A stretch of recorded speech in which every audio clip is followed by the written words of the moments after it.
Gandang gabi guys, meron tayong emergency dito. Gaya na sabi ko, 8 to 6 lang tayo, pero pag emergency, pwede tayong tumanggap. Gawa ni Lola, ito, x-ray, ito dislocated wrist. Kayang-kaya, mas magbaga sa mga, ikukumpara mo sa mga ibang ginawa ko dati, ayan siya, yung wrist niya talagang hiwalay na siya. Problema kay Lola, 88 years old na. May asthma, enlargement hub pa to, lumalaki ang puso. Kaya medyo mag-aalalay tayo. Si Lola pala ay taga-palit.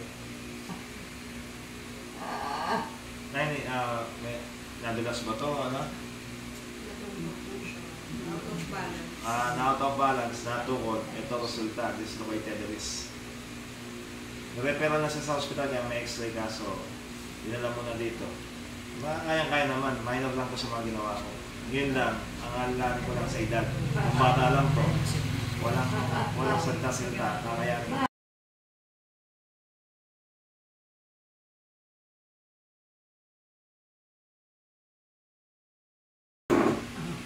Yan eh.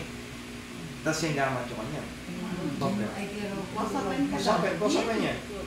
Close-open niya. Sige, wala ko tayo mga close-open. Oh, close-open. Close-open. Yan. Yan guys, nagawa na natin. Nagalalay tayo. Nag-push lang tayo yung lumabas na konti sa wrist niya. Teka pa, haya mo yan. Haya mo. Haya mo.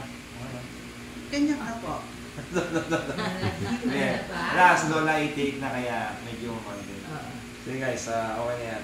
Maraming salamat. God bless. Mag-update ako ng maraming videos pa. Sige, ciao.